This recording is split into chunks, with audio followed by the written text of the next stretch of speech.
There are some places that even the locals try to avoid at night. They're usually empty ghost towns or buildings with a violent history. But sometimes these haunted places are hidden in plain sight. And today we're going to visit one of the most infamous locations like that in the world. This is the story of the Haunted Pier. It's a long, rickety thing made of wood that juts out over the water. You can see a small fishing village on one side and a big, wide river on the other. It might look like an interesting place to sit and contemplate life, but this pier is anything but relaxing. In fact, nobody dares go near this pier once the sun goes down. That is because, years ago, a terrible tragedy struck, and now the locals believe that the pier is cursed. If you take a stroll on the pier alone after dark, you won't be the same ever again. As the story goes, many years ago, a young woman named Chanda walked this pier every evening. She would stand at the edge and stare off into the darkness as she waited for her lover to return home from a long voyage on the river. One day, though, he didn't come back. So she stood there all day, waving to passing boats, until finally her eyes grew droopy and her whole body grew tired. Then when night fell, Chanda walked the pier by herself. That's when a violent storm came out of nowhere. Rain poured from the sky, wind roared through the trees, and lightning flashed across the angry clouds. Chanda was soaked to the bone in just a few minutes, and she began to shiver violently. She wanted to run home, but then a large boat passed by and she waved it down. She jumped aboard and the captain offered her a place to dry off inside the cabin. But when they got close to shore, she told him to wait. She was so close to home, she said, and she jumped off the boat and ran to the pier. But then she stopped. The rain had washed away the dirt road and she couldn't get to her house, so she stayed on the pier, shivering in the wind and calling out for her lover. But no one came, and no one could hear her. Finally, she stepped onto the wood pilings and leaned over the railing. And that's when she disappeared beneath the waves. Her body was never found, and her lover never knew what happened to her. But sometimes on a stormy night, the villagers say they hear her cries echoing across the water. That's why no one dares set foot on the pier after dark. But a curse doesn't care about your plans, and soon you'll see what happens to someone who doesn't believe in curses. It starts like any other day. A young man is visiting the village. He's there to see friends, drink a little rice wine, and maybe find a nice Cambodian girl to date. But while he's talking to the locals, he hears an incredible tale. They tell him about the cursed pier and how no one ever walks on it after dark. And that's when our young protagonist's blood starts to boil. There's no such thing as ghosts, he says, or curses. These people are just superstitious. He buys some rice paper, finds a bicycle, and pedals out to the pier. He wants to see for himself if this place is really cursed. As he gets closer, he sees how run down the pier really is. There are holes everywhere, and the wood creaks ominously beneath his feet. He reaches the end of the pier and sits down on a piling to contemplate life. It's really boring here, he thinks, and there are no ghosts. Then suddenly the wind picks up, and he hears a whisper behind him. You shouldn't be here, it says.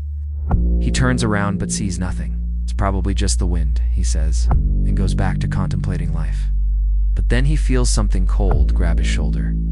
He jumps around, knocking over a rusty bucket. And when he turns around again, he sees a pale white figure standing in front of him. It's a woman in a white dress, and she looks like she's crying. He asks her if she needs help, but she doesn't answer. She just stands there silently, and then she begins to walk away. He watches her go, then runs to her. He asks her to turn around and face him, then takes out his phone and begins to record. He wants to show the villagers that there are ghosts on this pier. Maybe if he can capture one on film, they'll finally do something to restore the pier. But then the ghost turns around, and he sees that she doesn't have a face. Well, that's certainly freaky, he thinks. But then she disappears in front of him. He runs to the end of the pier, but she's gone. Just as he's about to turn back, he hears a voice in his head. Come in the water, it says. To dance, like the ghost. But before he can decide what to do about it, she reappears in front of him. Her hair is flowing in the wind, and her dress is billowing around her legs, but he still can't see her face.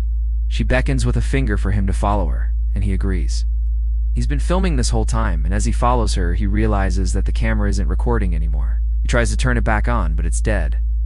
He continues following the ghost, and she leads him to a spot in the middle of the pier. Then she turns around and smiles at him, bearing rows and rows of sharp teeth. He screams and runs, but then he feels something grab his leg and pull him under the waves. Struggles to free himself, but it's no use. The ghost is dragging him into the river. As he sinks beneath the murky water, he sees her face for the first time. It's pale and lifeless, with long black hair covering her eyes. And then everything goes black. The villagers search the river for his body, but they can't find anything. They think that the ghost has claimed another victim, but no one knows what happened to him. Some say the ghost chose a new host that night, and the curse of the Haunted Pier continues. Now, it's your turn. What do you think happened to the young man? Let me know in the comments below. If you enjoyed this terrifying tale, please hit the like button and subscribe for more scary stories. And if you want to watch more videos like this one, click the link on screen now. Thanks for watching. I've been your host. Stay safe, and don't forget, ghosts don't like it when you film them on your cell phone.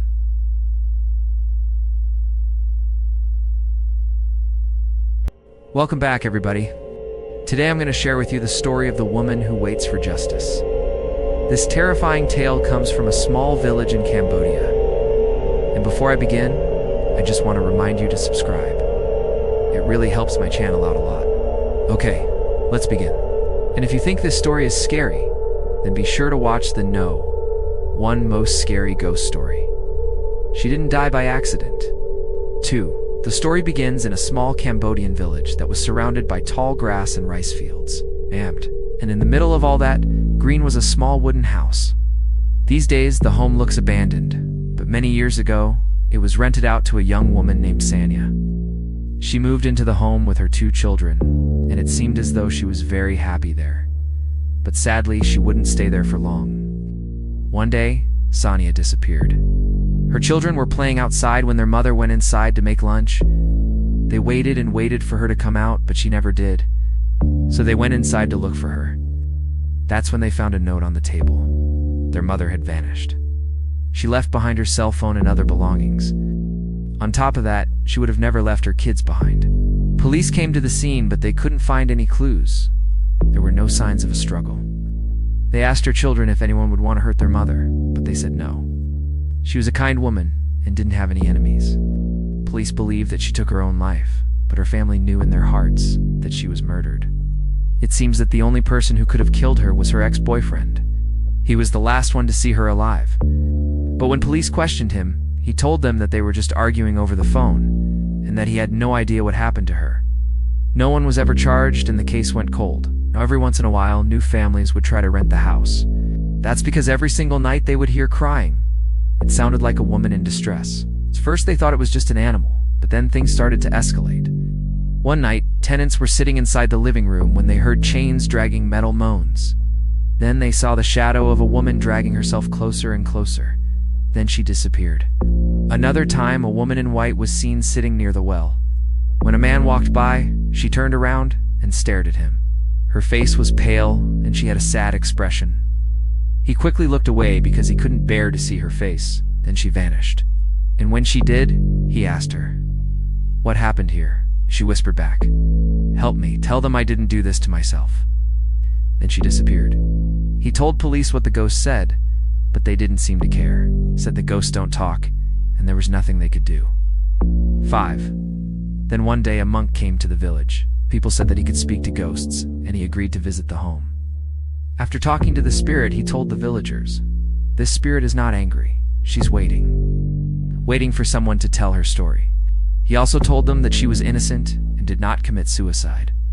6. Now, if you're still watching, then I have a question for you. Would you live in a house where a spirit is waiting for justice, or would you help her find peace?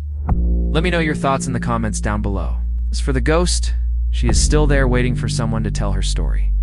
Some say that her soul is trapped inside the house, and she will never find peace until her murderer is brought to justice. Others say that she's simply waiting for someone to listen to her side of the story. Whatever the truth may be, we can all agree that she deserves justice. Now I want to tell you about a very strange thing that happened after I wrote this story. You see, I couldn't find any news articles about this haunting. It seems that nobody knows about this ghost except for the people in the village. But then as I was researching, I came across a video online. It was filmed by a news crew, and what they found was shocking. You see, They went to the exact same house that I described in this story, and it was abandoned, just like I said. They walked inside and even investigated the well. It was covered up, but they still managed to take a peek inside, and according to them, they felt a very strong presence. Then they went outside and noticed something very creepy. They crawled through the hole and found a secret entrance to the well. It was pitch black, so they turned on their flashlights and climbed down.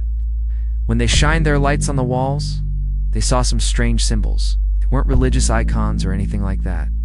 Instead, they seemed ancient, like they were carved out hundreds of years ago. The news team said they felt very uncomfortable and quickly left the well. They decided that they would unshow these symbols on camera, because they didn't want to upset anyone. But they said that whoever built this well used it for dark magic. Some people believe that this well is connected to other dimensions, and the symbols are meant to trap souls.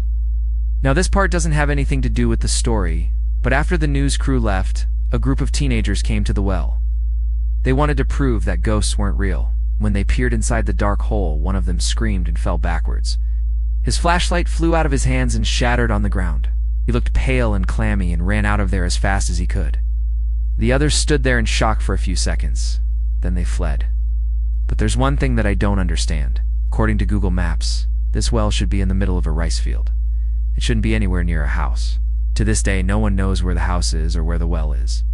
And that's why I'm asking you. Would you go to Cambodia to find this place? Would you investigate, or would you leave it alone? Let me know in the comments down below. Thanks for watching. Remember to subscribe. And if you want to watch more, then check out these stories.